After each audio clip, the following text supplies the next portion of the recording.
Good evening, Assalamu alaikum, and welcome to Sports Extra. I'm your host, Ahmad Nawaz. We're going to be starting off with cricket tonight because Pakistan is now going to the real format of the game. It's Test cricket finally from tomorrow onwards against Bangladesh, and it's going to be a good practice for our boys as well as far as the ICC Test Championship is concerned, because they look pretty much the more, I say, quality side. I don't want to take anything away from Bangladesh. They've made certain changes as well, and the fact is that they're looking very good themselves as well. So they're trying to make a comeback. Obviously, they've had a very disappointing T20 series as well, so they want to, consolidate this when it comes to the Test matches. Wickets, of course, are going to be a big question, how they play. Bangladesh is very difficult to beat in Bangladesh. We've talked about this fact. Pakistan has announced they're playing 12 for this Test match, and most probably it's going to be a battle between Imam ul Haq or Abdullah Shafiq who gets to play in this match. Pakistan is going with the format of 3 fast bowlers, Hassan Ali, Fahim Ashraf, Shaheen Shah Afridi, and 2 spinners, that is namely Sajid Khan and Noman Ali. So that looks like the combination that Pakistan is going to take. Otherwise, we do know that Babar Azam, Rizwan, Fawad Alam, Azhar Ali are going to be a permanent part of this side. So the question is obviously between Abid Ali, Imam ul Haq and Abdullah Shafiq, as I just highlighted. After that, we'll be moving on to some other things on tonight's show as well. And obviously, when you take your focus off from cricket, then you start to talk about football. And in football, it was the UEFA Champions League, and what a night for football, as Manchester City secured top spot as they had a good enough thrashing against PSG. It was an exciting encounter, a great match, and then of course Liverpool dominating as Salah scored his 17th goal of the season as the Reds managed to beat Sporting. Borussia Dortmund knocked out Sporting Lisbon. But what I want to talk about mostly is Liverpool and Man City, because I said it the other day as well that if you look at Guardiola and then you look at Klopp, then different tactics, but both seem to have the same intent of dominating, something that Chelsea has been able to achieve against Tuchel, as well as he's trying very hard to create this dominance which cannot be matched when it comes to the Premier League or Champions League. So we'll be talking about football in the second half.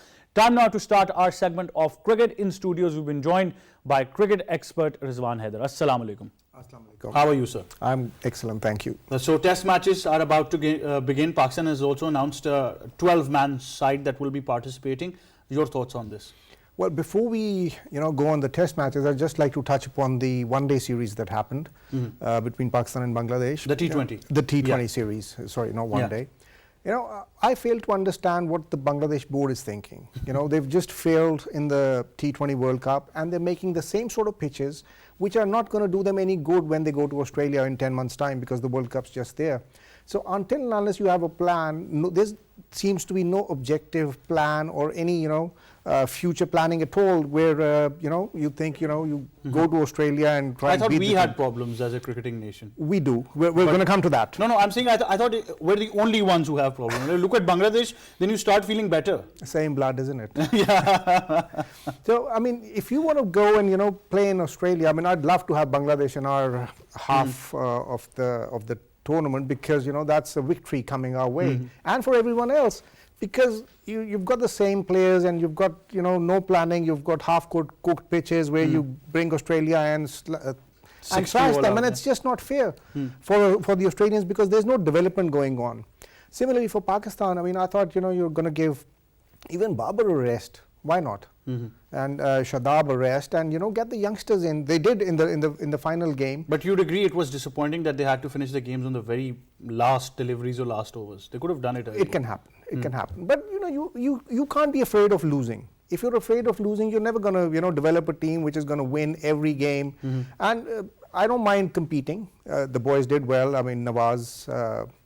But in the end, why are you keeping, you don't have a plan? Why is Hafiz, although not in the squad, but I think he hasn't announced his retirement. Shoaib Malik, he's still playing, and the way he got out in the very first game, and and then started bowling. I mean, if you notice in the World Cup coming up, Hafiz is yet to play a T20 in Australia.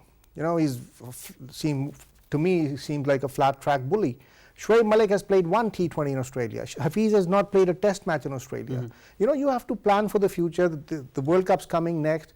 If you're going to have them in the squad, then announce it now and say goodbye to the World Cup. I don't think we stand a chance. Definitely. That's very important to think about the future. But talking about Test cricket in general, Pakistan has announced a 12-man squad. The captain named these players who are going to be part of his plan for the first Test match. Let's take a listen and then come back.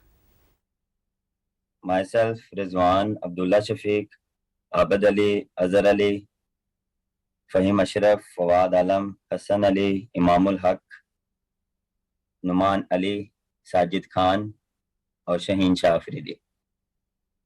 Myself, Rizwan, Abdullah Shafiq. There you have it, the playing 12, as I was just announcing, the captain himself highlighted it. So he seems to have a plan. He wants to go with a plan. He's got that intent that he wants to have a plan in mind, and he wants to continue like that.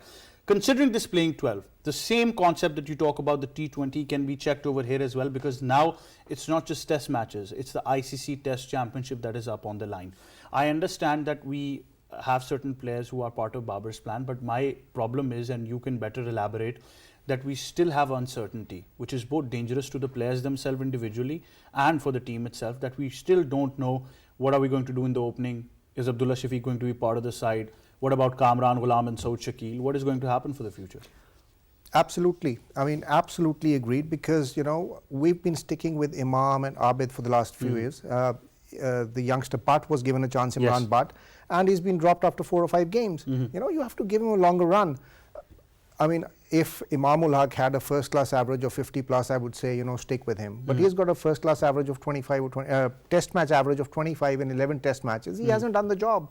You have to look for youngsters. If you're going to go and play in Australia, England, South Africa, you need to have batsmen who are equipped. And until and unless you give people a chance, they're never going to get the exposure or experience. And this is the time against Bangladesh and India, Sri Lanka and teams like that on the subcontinent pitches, that you have to give the youngsters a chance. I'm sure Imamul Haq can't be the long-term choice. Abid Ali was given a chance. He got 100 on debut, but end of the day, I mean, if you look at it from my perspective, only Majid Khan got 100 as an opener for Pakistan in Australia, in Melbourne. I think he got 158. And Saeed Anwar got 100. In 70 years of test match cricket, we've just got 2 players who've opened the batting in Australia and got 100. Similarly, if you look at South Africa, we've hardly got people who've gone there and got runs. England is another story that we've gotten accustomed to. Well, I understand this is Bangladesh, and Imam might even end up with 100. But my question is, what happens when Pakistan goes to play test matches in Australia, England, New Zealand, South Africa? Do you have the pool of players who you think would be a miracle and immediately replace them? You're never going to find out if you don't try the youngsters. Abdullah Shafiq, Kamran Ghulam, Saud Shakil. You've got to give them a chance. What better opportunity than this one? Than Bangladesh. Yeah. I mean, why not? That's the only chance where you can be sure, because Azhar Ali's there, Babar Azam's there, Rizwan's there. I mean, I would even say, for Australia, why not give Rizwan a chance at the opening? If you haven't had success in the last 3 years, I mean, the only pair we had was Saeed Anwar as a world-class opener, along with Amir Sohail, and or Mudassar Mohsin, and then Majid. And we have to look at the history and say, did we have a good opener? We hardly we did. I mean, India had Gavaskar, Rohit Sharma. Salman Butt could have been one of them. Well, that's another story. I mean, what happened there. But I mean, we need to look at youngsters. If somebody doesn't perform, then you go to the next one. You can't keep giving chances to the same people over and over again, because they haven't performed, and we doubt that they're gonna. Like we said, what better option than Bangladesh to try these new combinations? But do you think it's a bit of injustice with the players themselves as well? For a guy like Kamran Ghulam, 12,000 runs in Qaid Azam Trophy first season, a world record broken of most runs in a first-class tournament for Pakistan. Same goes for Saud Shakil in the form of his life. You keep on taking them as a bench strength. When it comes time to play them, you immediately throw them in an environment against quality oppositions. They fail, and then you start blaming the system. I mean, if you look at it, even Abdullah Shafiq has got 2 first-class hundreds in the last 3 matches that he's played. And he's still, there's a doubt, he or Fahim Ashraf. Why not Fahim Ashraf? Not as an opener, but give him a permanent run. Why wasn't he not in the Bangladesh T20 series? Why did we kept sticking to the same players that, they've been in and out? You have to give the youngsters a chance. Saud Shakil did well in England. Kamran Ghulam is an option. You have to give them a chance. Saeed Anwar, if you remember, started at number 6 and 7 as a lower middle order batsman, and got given a chance at the top of the innings, became the greatest ever batsman that we've had, not in the world, but that we've had as an opener. Majid Khan also, batted at number 3, batted as an opener in the middle order as well. Mohsin Hassan Khan was known as the Lord of Lords for a double century. For a double century at Lords, until and unless, you kept playing with the same, guys like Taslim Arif and Mudassir Nazar and not give the youngsters a chance. Mansoor Akhtar was given so many chances but didn't do. So that happens, and that can happen to any country, any player, anywhere. But you have to have a plan. You decide that, this has been a failure. But we've got another problem where we are picking players for the wrong format. We've been doing that for centuries now, where we don't realize. Imam ul Haq is the prime example. He got a one-day average of 49, first-class average of 37, and a test average of 25. And we keep playing him in test matches. We keep selecting him. Haven't we got any other options? I mean, tomorrow it's going to be Imam and probably Abid Ali open. And probably Abid Ali, but I'd rather have Abdullah Shafiq open in place of any one of them.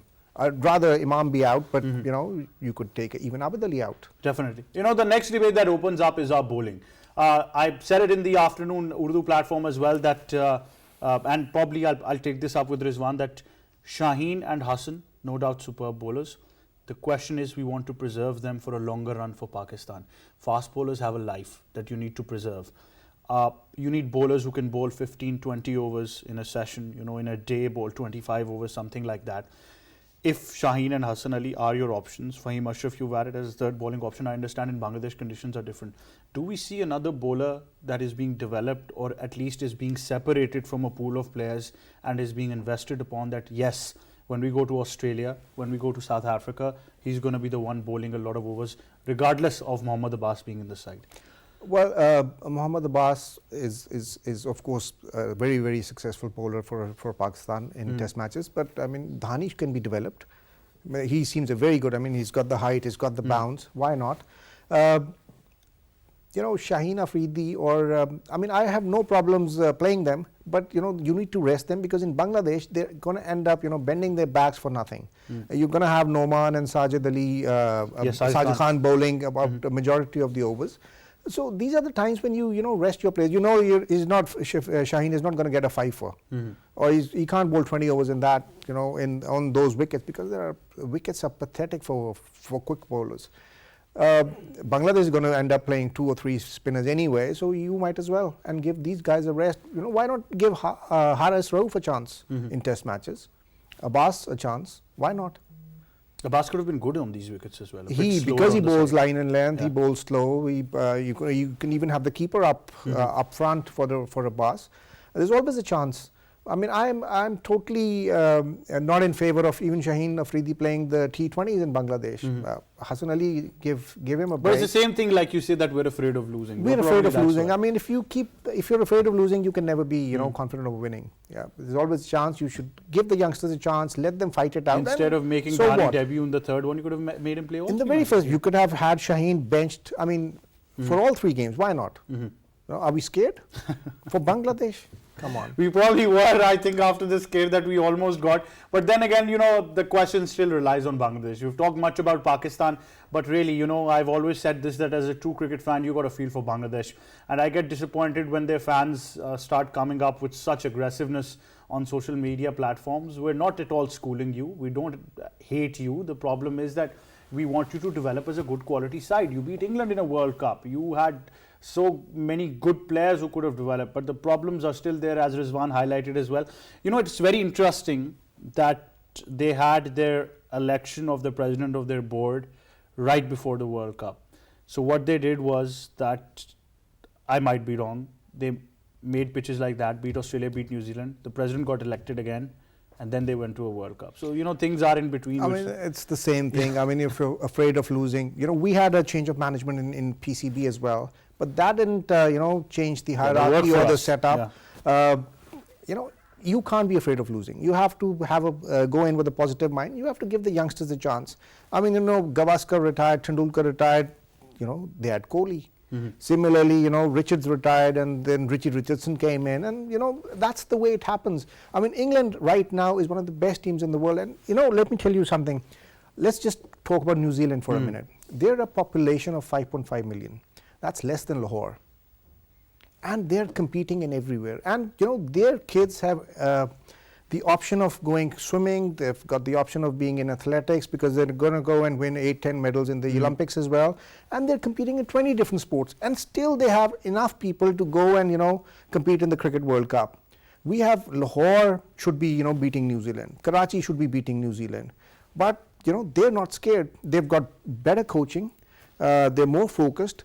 We are more into get those pitches in. It's funny you mentioned that point, because if I gauge it, they lost the World Cup against England, they lost a T20 against Australia right now, but even after that loss, they've given consistency to their players. Yes. Had it been us, we would have torn the setup apart. Do you remember? 2003 World Cup, we kicked out about 7 people, and who still had careers like Saeed Anwar left. Wasim Akram had something left in him, but we're too harsh.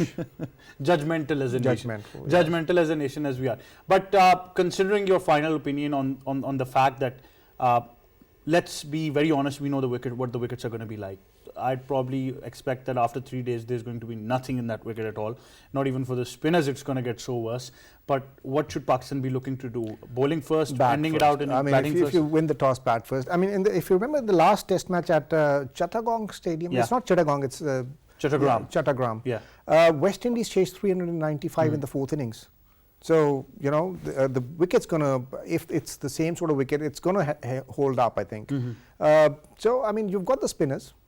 They've got the spinners as well. It's just who bats better. I think Sajid Khan is a very interesting action. Noman Ali has been bowling really well. I really like the chap. He can bat well as well. He can bat well as well, but hopefully, I always am not in favor of, number 9 and 10 getting you the runs, because if your top 6 can't do it, why are you depending on number 8 and 9? If they do it, well and good. But the top 6 have to do But the conversions have to be there. No? Just don't score hundreds. Go beyond that like Yunus Khan and Misbah would do. Yes, absolutely. Like Johanna did, Muhammad Yusuf did, Saeed Anwar, Javed Mia. We've had plenty of people who've done that. We need Babar Azam and Azhar Ali to score big hundreds as well. Azhar got a big one in Australia, if you remember. So they've got the talent, they've got the potential. It's just the focus that's missing. So hopefully if we do that, the opening partnership is going to be crucial tomorrow. I don't want to see the historical 40 for 3 for Pakistan and then, number 4 and 5 doing the recoveries. That's just not on. No night watchmen. No night watchmen. Well, Rizwan, thank you so much for joining us. It's been interesting. On that note, we'll go towards a short break. But when we come back, it's Champions League football. Stay tuned.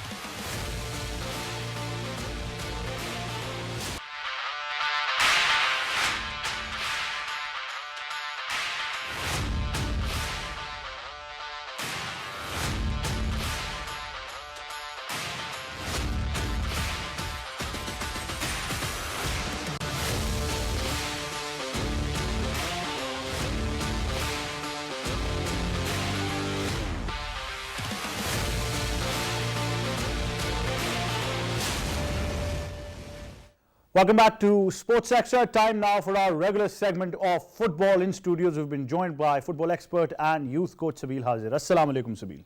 Walaikum assalam, Ahmad. How are you? I'm very well. How are you? Are you stressed?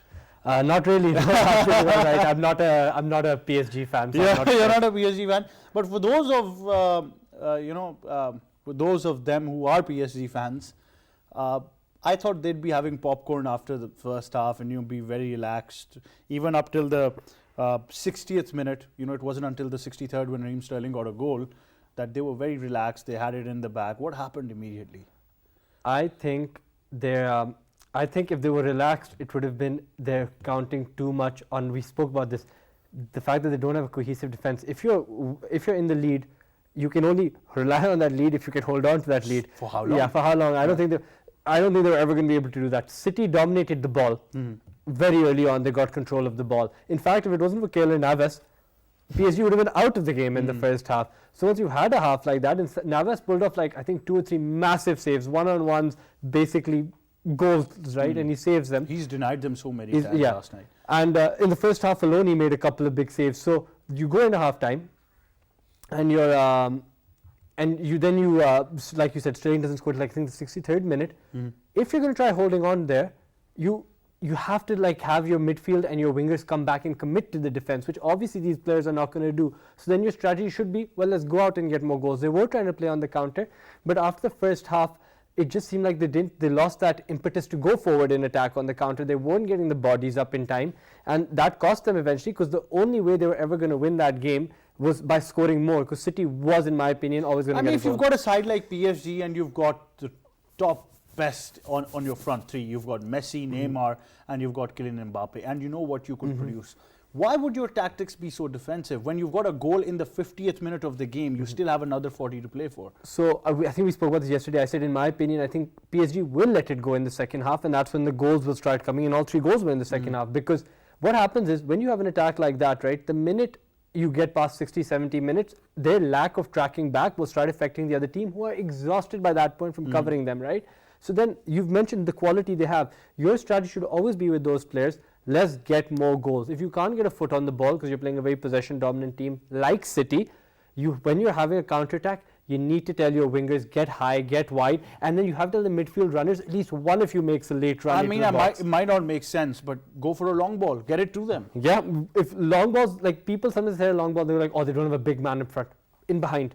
If a team like City, who keep possession and 2 press, come up high, where's the space? You have Mbappe, you have Neymar, you've got Messi, you've got players who all have, if Messi perhaps doesn't have that outright pace anymore, but he has that burst in him. He's got the skill level. Yeah, and that change of pace he has is still immense. So I think you could have done that, and then you could have a midfield runner come in and support them, and then you can build from there, because they weren't really getting a foot on the ball, and I think they were just hoping they could hold on. Sabeel, I'll just interrupt you. We're just going to go towards a short break. Stay tuned. We'll be right back.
Welcome back to Sports Extra. Now, as true City fans would say it, Blue Moon is the granddaddy of them all. So that's what they did last night, you know, if we're looking at it from a City's perspective now.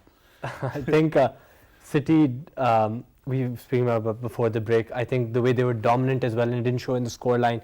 And then when they got their goal, it was like, now they're going to win. And Riyad Mahrez, by the way, just a quick point on him, I think he was the best player throughout the night. If people watched the game, they would know that he, even though he didn't score or assist, I think he got the key pass before the winner. But incredible player, and he is on such fine form for them right now.